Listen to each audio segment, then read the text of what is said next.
اب سزا غریب کے لیے رہ گئی ہے. کس کے لیے بولیے؟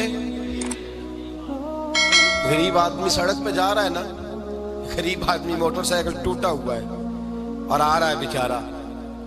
میں کسی محکمے پر اعتراض نہیں کرتا، لیکن میں نے اپنی آنکھوں سے یہ منظر دیکھے ہیں. پولیس والے نے ہاتھ دے لیا تو وہ کانپنے لگا ہے، وہ کانپ رہا ہے، وہ ڈر رہا ہے.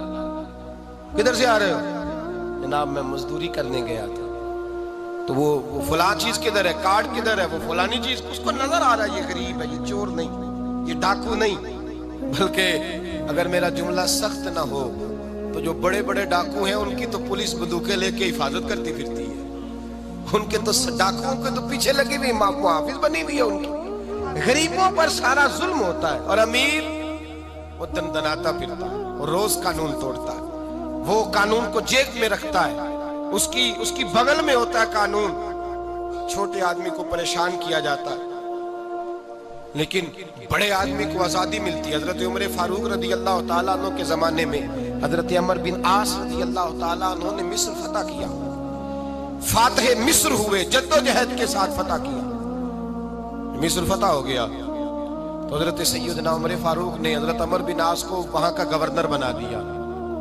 گورنر صاحب کے بیٹے تھے، محمد بن عمر ان کا نام تھا. انہوں نے ایک عام مصری، عام آدمی کے ساتھ گھوڑا دوڑایا کہ جس کا گھوڑا کامیاب ہو جائے گا اس کو انعام ملے گا. گھوڑا دوڑایا، اب وہ عام آدمی کا گھوڑا جیت گیا، گورنر صاحب کے بیٹے کا گھوڑا ہار گیا. اب اس کے لیے شور ہوا، لوگوں نے واہ واہ کی، بلے بلے ہوئی، نعرے لگے، انعام ملا. جب وہاں سے نکلے تو وہ گورنر صاحب کا بیٹا جو بگڑ گیا تھا اس نے درہ لیا، اس عام مصری کے بیٹے کو کونے میں کھڑے کر کے اس کے وجود پہ درے برسائے، مار مار کے لہو لہان کر دیا. بیٹا تڑپتا ہوا باپ کے پاس آیا، غریب کا بیٹا تڑپا. اس نے کپڑا ہٹایا تو لہو نکلنے لگا. کہنے لگا ابا جی مجھ پر ظلم صرف اس لیے ہوا ہے کہ میرے باپ کے مربے کوئی نہیں. مجھ پر زیادتی اس لیے ہوئی ہے کہ میرے باپ کا بینک بیلنس کوئی نہیں. اس لیے زیادتی ہوئی ہے کہ میرا باپ کوئی سیاسی قد کاٹ نہیں رکھتا. ابا جی دیکھیے نا میری پشت زخموں سے بھر گئی. میری غلطی یہ ہے کہ میں غریب کا بیٹا ہوں. اس نے اس لیے مارا ہے کہ وہ گورنر کا بیٹا ہے. باپ نے کہا بیٹے چپ کر جا، یہ ظلم کا دور نہیں، یہ عمر کا دور ہے. یہ زیادتی کا دور نہیں، یہ عدل کا دور ہے. یہ رسول اللہ کے غلاموں کا دور ہے. اس دور میں ظلم نہیں ہوتے. بیٹھ گھوڑے کی پشت پہ. 2-3 دن لگے تو مدینے آئے، اور جب مدینے آ کر کے اس باپ نے اپنے بیٹے کی پشت سے کپڑا اٹھایا تو فاروق اعظم جیسے دلیر رو پڑے. پہلے سجدے میں گئے، کہنے لگے خداوند مجھے معاف کر دے، میرے دور کے اندر یہ کام ہو گیا. اے اللہ مجھے معاف کر دے، مجھ سے درگزر فرما. پھر فرمایا جاؤ عمر بن عاص کو بھی لاؤ، اس کے بیٹے کو بھی لاؤ. دونوں کو لایا گیا. حضرت فاروق اعظم رضی اللہ تعالیٰ عنہ نے بھرے مجمع میں اس بگڑے ہوئے بیٹے کو کہا تو نے اس لیے مارا ہے کہ اس کا باپ غریب تھا، تیرا باپ گورنر ہے نا، وہ کھڑا ہے سامنے، وہ فوجوں والا گورنر وہ کھڑا ہے. اس غریب مصری کے بیٹے سے کہا درے اٹھا، اور جتنے اس نے تیرے وجود پہ مارے تھے اتنے ہی تو بھی اس کے وجود پہ مار. اور یہ تو تیرا تو باپ موجود نہیں تھا، اس کا سامنے کھڑا ہے. درے برسائے، چیخیں نکلی، اور مسجد نبوی کے صحن کے اندر لوگوں نے یہ منظر دیکھا. پھر حضرت عمر فاروق نے پلٹ کر دیکھا عمر بن عاص کی جانب. فرمایا عمر گورنری کا لباس اتار لے، جٹ ٹاٹ کا لباس پہن کر اونٹوں کا ریوڑ چڑھایا کر. لوگ کہنے لگے حضور عمر بن عاص کی غلطی کیا ہے، ان کو سزا کیوں مل رہی ہے؟ آپ فرمانے لگے عمر بن عاص کے بیٹے کے دل میں خیال کیسے آیا کہ یہ گورنر کا بیٹا ہے؟ اس کے دل میں خیال کیسے آیا؟ اس کے گھر میں بات ہوئی ہوگی نا کہ تو گورنر کا بیٹا ہے. اس کے دل میں بات ہوئی ہوگی نا کہ تو چودھری کا بیٹا ہے. باقی کمی ہوتے ہیں، اس کے دل میں بات ڈالی کس نے کہ تو امیر ہے؟ باقی نیچ ہوتے ہیں، یہ پیغام دیا کس نے؟ فرمایا چونکہ اس کے باپ نے گھر کے اندر کوئی بات کی ہوگی، اب یہ گورنری کے قابل نہیں رہے، اب یہ اونٹ چڑھایا کریں گے. فرمایا یہ اللہ کے رسول کا دین ہے، اور جب تک سورج چمکتا رہے گا رسول اللہ کا دین غالب رہے گا.